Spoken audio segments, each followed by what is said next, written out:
Bom dia, nós vamos iniciar hoje um novo vídeo relacionado com a importância do surfactante pulmonar para a função do sistema respiratório e com uma certa ênfase no sistema respiratório dos mamíferos. O problema da função do pulmão e a sua conexão com o surfactante é um problema bastante interessante que preocupa muito estudantes de várias áreas da fisiologia, e nós vamos começar descrevendo aqui uma experiência que foi feita por um amigo meu.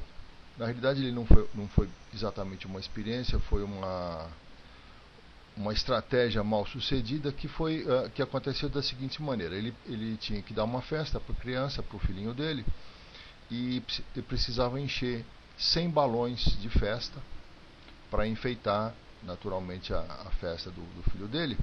E ele teve uma ideia brilhante. Usando um tubo em I, ele raciocinou da seguinte maneira: eu posso encher 2 balões simultaneamente soprando por esta região. Portanto, o tubo em o tubo em Y, na realidade, né, ele divide um tubo em 2 partes e permite então que uma saída de ar, uma entrada de ar nesse caso, se transforme em 2 saídas, teoricamente permitindo o enchimento simultâneo de 2 balões de festa, como está aqui, o balão vermelho e o balão azul. Então isso aqui é o que o meu amigo gostaria que acontecesse, mas na realidade isso não aconteceu, e ele percebeu muito tristemente, né, que ele só conseguia encher um balão. Então, um dos balões necessariamente ficava vazio e o ar ia totalmente para o outro balão. Ele nunca conseguia encher os 2 balões simultaneamente. Por que eu estou contando essa história? Porque na realidade nós vamos daqui para frente fazer essa comparação no sentido de que o tubo em Y vai representar a traqueia e, por exemplo, 2 brônquios, ou um bronquíolo final e suas 2 subdivisões. Então, no sistema respiratório, todos nós sabemos que ocorrem essas subdivisões dos brônquios e bronquíolos, cada um deles se dividindo em 2 ramos, formando diferentes gerações de brônquios e bronquíolos.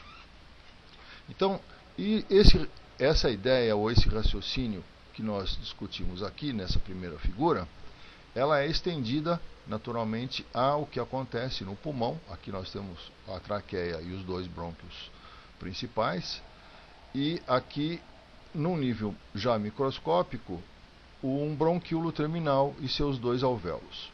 Então todo esse raciocínio se aplica ao que acontece ao nível dos alvéolos e dos bronquíolos terminais.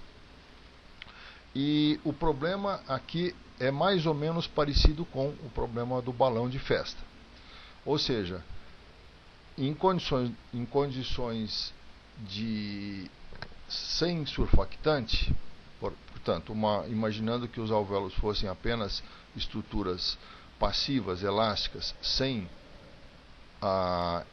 o surfactante, nós teríamos essa situação. Toda vez que fosse injetado ar por esse bronquíolo, apenas um dos alvéolos se encheria e o outro alvéolo não se encheria. Qual alvéolo vai se encher e qual não vai se encher é uma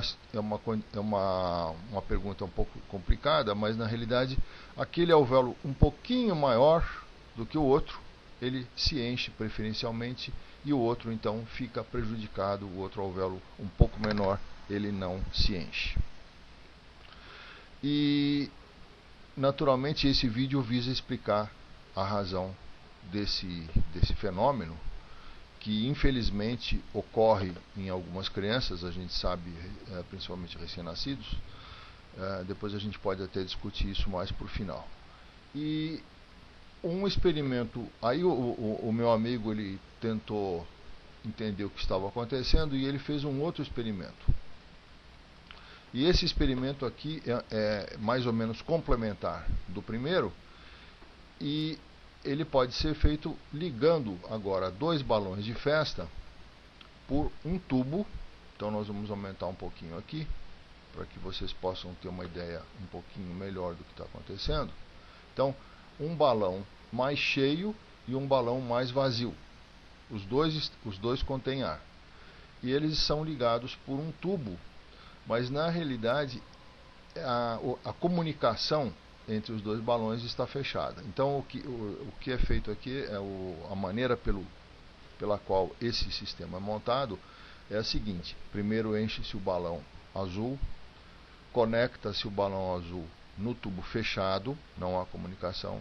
Depois enche-se o balão vermelho com um volume menor, conecta-se no mesmo tubo, continua fechado, e observa-se o sistema. Evidentemente esse sistema não vai evoluir, ele vai ficar estacionado desse jeito, mas quando é retirada o fechamento, vamos dizer, o clipe do fechamento, e é permitida a comunicação entre esses dois balões através desse tubo cinzento, o que intuitivamente nós achamos que iria acontecer seria o balão azul se esvaziar no balão vermelho. Ou seja, aquele balão que está mais cheio joga o seu ar para o balão que está mais vazio, e os dois balões adquirem o mesmo tamanho final e esse sistema permanece em equilíbrio. Então isso é o que nós achamos que vai acontecer, portanto um fluxo de ar do balão mais cheio para o balão mais vazio. Na realidade, essa história começa um pouquinho antes, e eu vou repetir, vou colocar aqui a ideia que gerou aquele experimento que eu estava descrevendo. Depois a gente vai continuar a descrever aquele experimento. Então a ideia geral é a seguinte: se nós temos dois balões exatamente iguais, com o mesmo tipo de borracha, são exatamente iguais. Esse balão está mais cheio e esse balão está mais vazio. Intuitivamente, o nosso bom senso nos diz que o balão mais cheio tem uma pressão maior e o balão mais vazio tem uma pressão menor. Mas isso não é verdade. Então, nós supomos que o balão pequeno tem uma pressão pequena e o balão grande tem uma pressão grande. O balão mais cheio tem uma pressão grande. Na realidade, é o contrário. O balão pequeno tem uma pressão grande e o balão grande tem uma pressão pequena. Então, esse é um fato. E o experimento que demonstra esse fato é, então, o experimento que eu estava explicando para vocês. E então a gente volta para essa figura. Então vocês vejam, isto aqui é o que nós achamos que vai acontecer, porque nós achamos que a pressão no balão azul, como ele está mais cheio, é maior do que a pressão no balão vermelho, porque ele está mais vazio. Na realidade não é isso, e o que acontece é que efetivamente a pressão no balão mais vazio é maior do que a pressão no balão mais cheio. E então o que acontece na realidade é que o balão menor, mais vazio, vai se esvaziar no balão mais cheio, e o balão vazio colaba, ele perde totalmente o seu ar. Essa figura que ficou aqui é simplesmente a posição do balão vazio. O balão de festa, a gente sabe que ele tem um certo volume mesmo quando ele está vazio. E o balão azul vai receber então todo o ar do balão vermelho e ele vai se encher. Evidentemente ele vai adquirir um volume maior e esse sistema permanece agora estacionário, ele não se modifica mais. Então, como que a gente pode entender o que está acontecendo? E a explicação disso tudo começa numa análise dessa figura, onde nós temos aqui um balão de festa. Esse balão ele está cheio a uma certa pressão, e vocês estão vendo que ele está estufado, vamos dizer, ele está cheio de ar. E nós vamos imaginar agora que esse balão é formado por duas metades, a metade de cima e a metade de baixo, unidas por uma costura. Então, quando nós enchemos esse balão com uma certa pressão, evidentemente, as duas metades têm a tendência de se separar, mas elas não se separam porque a costura que vocês estão vendo aqui mantém unidas estas duas metades. E, naturalmente, essa costura vai ser submetida a um certo esforço. Então, os pontos, os fios dessa costura vão ser esticados. E nós, então, definimos que existe uma força de coesão. Essa costura está exercendo uma força, unindo as duas metades do balão e impedindo que essas duas metades do balão se separem. Como essa costura é feita em toda a volta do balão, o seu comprimento é o perímetro do balão, que é 2π vezes o raio do balão. E a força dessa costura nós vamos chamar de tensão superficial. Então, na realidade, é a força por unidade de comprimento. Por exemplo, a força por centímetro linear. E a força total, portanto, que une as duas metades do balão é a força por unidade de comprimento multiplicada pelo perímetro, por toda a circunferência desse balão. E esse sistema, ele está em equilíbrio, ou seja, existe uma tendência do balão se separar, as duas metades se separarem, e essa tendência, que é causada pela pressão, ela é anulada pelo efeito da costura, unindo as duas metades. Então nós vamos ver aqui de que modo que ocorre a interação entre essas duas tendências. Então nós temos aqui a tendência de o balão se separar, as duas metades se separarem, essa tendência é causada pela pressão que está aplicada aqui dentro, e a força de adesão ou coesão das duas metades causada pela costura através da sua força de tensão superficial. Então, a força que a costura exerce em todo o perímetro do balão, como nós já vimos, é o comprimento do perímetro, 2πr, vezes a força de tensão superficial por unidade de comprimento. Então, 2πr vezes T.